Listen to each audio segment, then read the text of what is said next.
구약성경 408쪽입니다. 구약성경 408쪽 사무엘상 1장 9절부터 20절입니다. 사무엘상 1장 9절부터 20절 말씀입니다.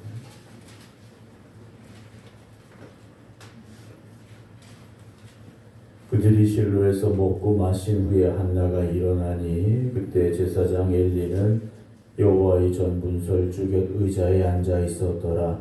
한나가 마음이 괴로워서 여호와께 기도하고 통곡하며 서원하여 이르되 만군의 여호와여 만일 주의 여종의 고통을 돌보시고 나를 기억하사 주의 여종을 잊지 아니하시고 주의 여종에게 아들을 주시면 내가 그의 평생에 그를 여호와께 드리고 삭도를 그의 머리에 대지 아니하겠나이다. 그가 여호와 앞에 오래 기도하는 동안에 엘리가 그의 입을 주목한즉 한나가 속으로 말하며 입술만 움직이고 음성은 들리지 아니하므로 엘리는 그가 취한 줄로 생각한지라. 엘리가 그에게 이르되 네가 언제까지 취하여 있겠느냐 포도주를 끊으라 하니 한나가 대답하여 이르되 네 주여 그렇지 아니하니이다. 나는 마음이 슬픈 여자라. 포도주나 독주를 마신 것이 아니요 여호와 앞에 내 심정을 통한 것뿐이오니 당신의 여종을 악한 여자로 여기지 마옵소서. 내가 지금까지 말한 것은 나의 원통함과 격분됨이 많기 때문인가 하는지라. 엘리가 대답하여 이르되 평안히 가라. 이스라엘의 하나님이 네가 기도하여 구한 것을 허락하시기를 원하노라 하니 이르되 당신의 여종이 당신께 은혜 입기를 원하나이다 하고 가서 먹고 마음 얼굴에 다시는 근심 빛이 없더라. 그들이 아침에 일찍이 일어나 여호와 앞에 경배하고 돌아가 라마의 자기 집에 이르니라. 엘가나가 그의 아내 한나와 동침하매 여호와께서 그를 생각하신지라. 한나가 임신하고 때가 이름에 아들을 낳아 사무엘이라 이름하였으니 이는 내가 여호와께 그를 구하였다 함이더라. 아멘. 할렐루야. 날씨가 상당히 추워지고 있습니다. 오늘 새벽도 추운데 내일 새벽 더 춥다고 하는데 교회 오실 때 따뜻하게 입고 오시고 또 각 가정에 있는 우리 성도 여러분들도 이번 추위에 피해 없이 건강하게 보낼 수 있게 주님의 이름으로 축복합니다. 오늘 온라인으로 예배드리고 계신 양지순 권사님, 정봉 권사님, 김경호 장로님, 정창희 장로님, 박성준 집사님, 안금영 권사님, 유영숙 권사님, 박경신 권사님, 김준훈 장로님, 박정순 권사님, 강영순 권사님, 박영혁 권사님, 안친환 권사님, 김성자 권사님, 김미화 권사님, 그리고 또 이번에 계신 임승자 집사님 주님의 이름으로 축복합니다. 우리가 살다 보면 다 내 뜻대로 모든 일들이 그렇게 잘 풀려지지 않을 때도 있죠. 내가 원하는 대로 내가 기도하는 대로 일이 잘 되어지고 또 하나님이 응답하셨습니다.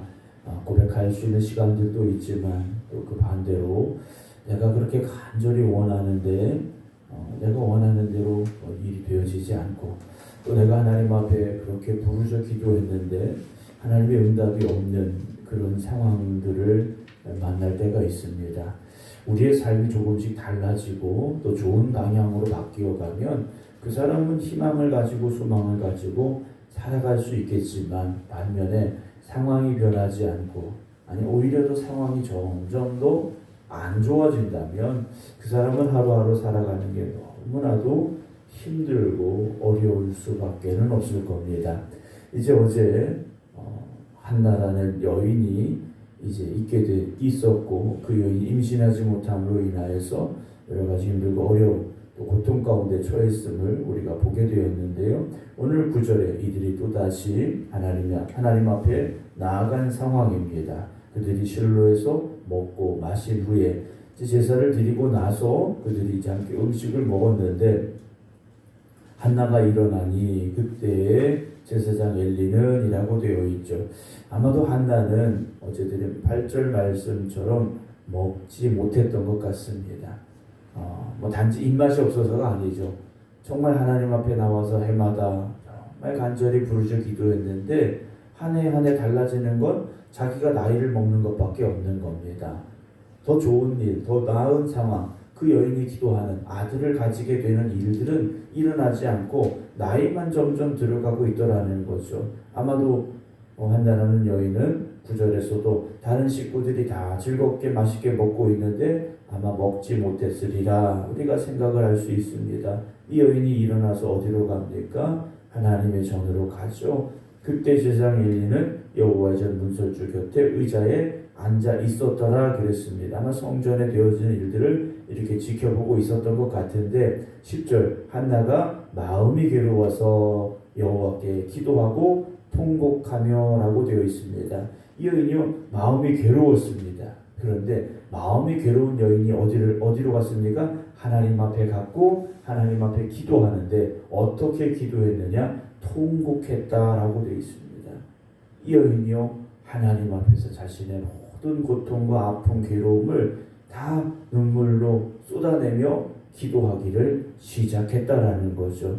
여러분 사람이 우리를 위로해 주는 건 그 순간일 수밖에 없습니다. 물론 그렇다고 해서 우리가 다른 사람들을 위로하지 않아도 된다라는 말씀은 아니에요. 여러분들의 위로가 필요한 사람들이 있습니다. 그들에게 여러분 위로하세요. 그러나 우리가 하는 위로가 모든 문제를 해결하고 그의 마음을 완전히 바꿀 수 있는 위로가 되기는 어렵다라는 거죠.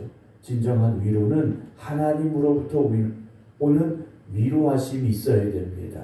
별이 새벽에 깨어 기도하는 여러분, 하나님의 위로하심이 함께 있기를 주님의 이름으로 축복합니다. 11절에 그런데 여인의 기도를 보면요 괴로웠고 기도했고 통곡했는데 11절에 갑자기 서원이라는 고백이 나옵니다. 이전까지는 이 여인의 입에서 이런 기도가 안 나왔습니다. 그전엔 단지 괴로웠고 통곡했고 슬펐고 속상했고 이랬는데 이번에 기도는요 뭔가 달랐어요. 소원하여 이르되 만군의 여호와의 만일 주의 여종의 고통을 돌보시고 나를 기억하사 주의 여종을 잊지 아니하시고 주의 여종에게 아들을 주시면 내가 그의 평생에 그를 여호와께 드리고 삭도를 그의 머리에 대지 않겠습니다 라고 기도합니다. 이걸 우리가 잘 알아야 되는 이유가 무엇이냐? 서원 기도라는 것은요 하나님과의 거래가 아닙니다. 하나님이 이렇게 해주시면 내가 이렇게 하겠습니다 라는 거래가 되어서는 안 됩니다. 소원 기도의 중요한 점 하나는 거래가 아니라는 거죠. 두 번째는 소원한 건 반드시 행해야 된다는 겁니다. 오늘 여인의 기도를 우리가 보면 하나님께서 나의 고통을 돌보시고 나를 기억하셔서 그리고 나를 잊지 아니하셔서 아들 주시면 내가 그 아들 평생에 하나님 앞에 나 시린으로 구별하여 드리겠습니다 라는 이 기도는요 하나님 아들 주시면 내가 이렇게 할게요 라는 기도라고 보기 어렵습니다. 왜냐하면 이 여인이 만약에 그랬더라면 진작부터 그렇게 기도했겠죠. 해마다 올라가서 기도하는데 이번에 기도할 때는 여인의 마음에 하나님께서 이런 감동을 주셨다라는 거죠.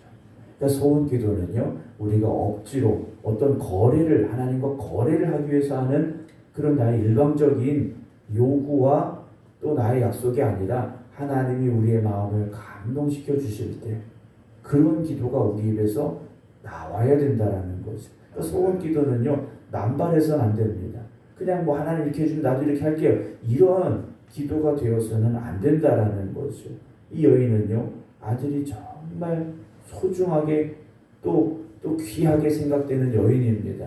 아직 아들이 없는 상황이에요. 근데 아들 주시면 이 아들을 하나님 앞에 내가 드리겠습니다 라는 기도를 하고 있죠. 12절에 그가 여호와 앞에 오래 기도하는 동안에 기도가 오랫동안 계속되었다 그랬습니다. 이 여인은요 할 말만 하고 끝난 게 아니에요. 오랫동안 그 자리에 머물면서 하나님의 뜻을 구하고 있었고 자신의 모든 것을 하나님 앞에 내려놓고 있었더라는 거죠. 물론 기도의 시간이 중요하냐라고 말씀하시는 분들이 있어요. 물론 기도의 시간이 중요한 건 아닙니다. 그러나 내가 하나님과 그 기도의 시간 동안에 깊은 교제하는 시간, 하나님 앞에 나의 모든 걸 내려놓고 또 그 다음에는 하나님이 나에게 주시는 그 감동과 말씀을 들을 수 있어야 된다는 거죠. 어떤 분들은 너무 급하세요. 할 얘기만 하고 그냥 가시는 분들이 있어요. 여러분, 기도라는 것은요, 내가 하나님 앞에 내려놓는 시간이고 하나님이 나에게 하시는 말씀을 듣는 시간이 되어져야 되죠. 내가 할 얘기만 하고 끝나면요, 하나님 나에게 도대체 무엇을 원하시는지, 내가 어떻게 살기를 원하시는지 거기에 대한 나의 반응이 있을 수가 없죠. 그냥 내 생각대로 살아가는, 기도는 하는 사람이라고 하는데, 기도하는 사람이라고는 하는데 전혀 기도하는 사람 같지 않을 수 있다는 거죠. 기도하는 사람은 하나님의 뜻을 구하게 되고요, 하나님이 뜻하시는 대로 갈 수밖에 없다라는 겁니다. 예수님도 십자가를 지시기 전에 뭐 하셨습니까? 기도하셨어요. 근데 그 기도의 결론이 뭡니까? 나의 원대로가 아니라는 거죠. 하나님의 원하시는 대로, 하나님이 뜻하시는 대로 되기를 주님은 기도하셨고, 그리고 십자가의 길로 가셨더라는 거죠. 12절입니다. 그가 여호와 앞에 오래 기도하는 동안에 엘리가 그 입을 주목한즉, 오래 기도하는 한 여인이 있으니까 엘리 제사장이 가만히 본 것 같아요. 그런데 그 당시 성전에서 기도하는 사람들의 모습은 어땠느냐? 대부분의 기도는 두 손 들고 크게 소리내는 기도가 주류였습니다. 그런데 이 여인의 기도는요, 입술만 움직이는 기도, 속으로 하는 기도였다라고 13절에 기록을 하죠. 그래서 속으로 말하면 입술만 움직이고 음성은 들리지 않았다 그랬어요. 이 여인의 기도는요, 조용한 기도였다라는 거죠. 기도는 여러 가지 기도가 있을 수 있습니다. 소리내는 기도도 있을 수 있고, 조용히 하는 기도도 있을 수 있고, 때로는 침묵하며 하는 기도도 있을 수 있죠. 기도의 모습이 중요한 게 아닙니다. 어떤 소리를 내느냐, 어떻게 크게 기도하느냐, 적게 기도하느냐, 그건 뭐 상황에 따라서, 그 사람의 어떤 간절함에 따라서 다 다를 수 있습니다. 중요한 건 하나님 앞에 드리는 기도가 되어져야 되죠. 그냥 신세한탄하는 기도가 되어서는 아니고 하나님 앞에 드리는 기도가 되어져야 되는데, 엘리라는 제사장이 이 여인을 볼 때 뭔가 좀 이상한 것 같아요. 거기서 기도하는 사람들과 전혀 다릅니다. 그래서 그가 취한 줄로 생각했다 그래요. 그러니까 술 주정하는 것처럼 보여졌다라는 거죠. 14절, 엘리가 그에게 이르되 네가 언제까지 취하여 있겠느냐? 포도주를 끊어라 라고까지 극단적으로 이 한나라는 여인을 책망을 합니다. 15절, 한나가 대답하여 이르되 내 주여 그렇지 아니하니이다. 나는 마음이 슬픈 여자라 그래. 내가 포도주나 독주를 마셔서 술 주정하는 게 아니라 내가 마음이 슬픈 여자라서 내가 하나님 앞에 내 심정을 통한 것뿐입니다 라고 말해요. 심정을 통했다라는 것은 내 마음에 있는 모든 것을 다 쏟아 놓듯이 하나님 앞에 기도한 것뿐입니다 라고 말해요. 16절, 당신의 여종을 악한 여자로 여기지 마소서 그래요. 사실 엘리 제사장이 악하게 여겨야 되는 대상은 한나라는 여인이 아니죠. 자기의 두 아들이었습니다. 어제도 말씀을 드렸지 않습니까? 제사장의 아들로서 제사장의 직분을 감당하고 있음에도 불구하고 하나님 앞에 악한 아들들이었던 그 두 아들을 바라볼 수 있어야 되는데, 엘리가요, 영적으로 지금 어두워져 가고 있음을 우리가 보게 되죠. 내가 지금까지 말한 것은 나의 원통함과 격분됨이 많기 때문입니다 라고 자신의 마음을 이야기하죠. 17절, 엘리가 이 말을 듣고 이렇게 대답해 줍니다. 평안히 가라 그래요. 평안히 가라. 이스라엘의 하나님이 네가 기도하여 구한 것을 허락하시기를 내가 원한다 라고 이 엘리가 한나라는 여인에게 말해줍니다. 여러분, 기도는요, 하나님이 허락하시면 되죠. 그리고 하나님이 허락하셔야 됩니다.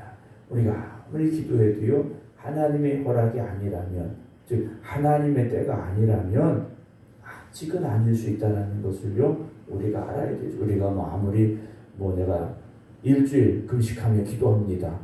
또는 40일 작정 기도합니다. 100일 작정 기도합니다. 그래서 40일이 끝나고 100일이 끝나면 그때 딱 하나님께서 우리가 청구한 것을 딱 주시느냐? 그렇지 않을 수 있습니다. 그래서 여러분 작정 기도하셔서 작정 기도했는데 왜 하나님 응답하시지 않을까? 여러분 그것 때문에 낙심하지 마시고 목사님 기도해도 안 되는가 봐요. 이렇게 생각하지 마시기 바랍니다. 18절 당신의 요종이 당신께 은혜 있기를 원하나이다 하고 가서 먹고 얼굴에 다시는 근심 빛이 없더라 그랬어요. 이 여인에게 달라진 건 아무것도 없습니다. 그런데 여인의 마음이 달라졌지 않습니까? 여러분 기도하는 건 하나님 앞에 맡기시기 바랍니다. 내가 기도했다면 이제는요 하나님이 일하실 그 때가 하나님 편에 있음을 여러분 믿으시고 맡기시기 바랍니다. 기도는 했는데 끝까지 그것 때문에 고민한다. 여러분 이건 기도한 사람이 아닙니다. 문제가 해결돼서가 아니라 이제는 하나님 앞에 맡겼다면 여러분 그것 때문에 더 이상 고민하고 걱정하지 마십시오. 하나님께 맡겼지 않습니까? 맡겼는데 왜 내가 또다시 고민하고 왜 걱정합니까? 목사님 아직도 해결 안 됐잖아요. 그렇죠? 해결 안 된 건 맞아요. 문제가 여전히 내 곁에 있는 건 맞습니다. 그러나 이제는 여러분들이 하나님 앞에 맡기고 기도했다면 하나님께서 일하실 줄로 믿으시기 바랍니다. 여인이 그랬어요. 다시는 얼굴에 근심 빛이 없었다라고 되어 있죠. 19절 그들이 아침에 일찍 일어나 여호와 앞에 또 예배하고 돌아갔습니다. 그리고 라마의 자기 집에 이르니라 엘가나가 그의 아내 한나와 동침하며 여호와께서 그를 생각하신지라 그랬어요. 이 여인이요 하나님이 생각하시는 여인이 됐다라는 거죠. 아까 11절에 여인이 기도하면서 이렇게 말했습니다. 만군의 여호와여 만일 주의 여종의 고통을 돌보시고 나를 기억하사 주의 여종을 잊지 아니하시고 라고 고백을 해요. 하나님이 나를 기억하시고 나를 잊지 아니하신다면 이라는 고백을 했습니다. 기도를 했습니다. 그런데 하나님께서 어떻게 하십니까? 그를 생각하셨다라는 거죠. 하나님이 여인을요 잊지 아니하셨다라는 거예요. 여러분 하나님께서는요 여러분들의 그 간절한 부르짖음을 잊지 아니하십니다. 20절 하나님이 생각하고 계셨어요. 어떻게 됩니까? 한나가 임신을 했습니다. 그리고 때가 이름에 아들을 낳았다 그랬어요. 여기서 때가 이르렀다는 것은 임신한 지 10달이 됐으니까 출산할 때가 돼서 아들을 낳았다 이것이 아니죠. 하나님의 때가 이른 겁니다. 하나님이 응답을 주실 때가 하나님이 역사하실 그때가 됐다라는 거죠. 그래서 아들을 낳았고 이름을 어떻게 합니까? 사무엘이라고 이름을 붙였습니다. 왜냐? 하나님께서 들으셨기 때문에. 사무엘이라는 이름 자체가 하나님이 나의 기도를 들으셨다라는 고백이지 않습니까? 하나님이 나의 기도를 들으셨어. 이 여인은요, 이 아들이 너무 소중합니다. 왜요?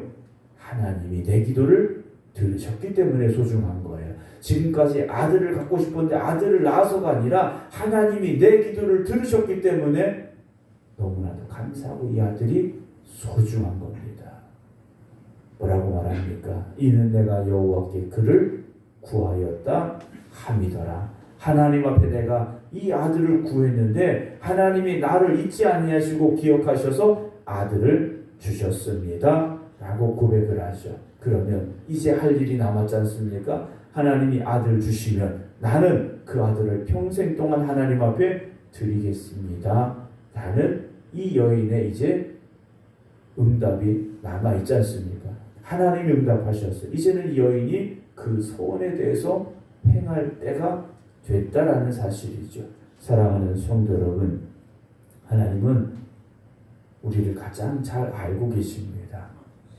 우리를 가장 잘 알고 계셔요. 그럼에도 불구하고 하나님은 우리가 기도하라고 말씀하십니다.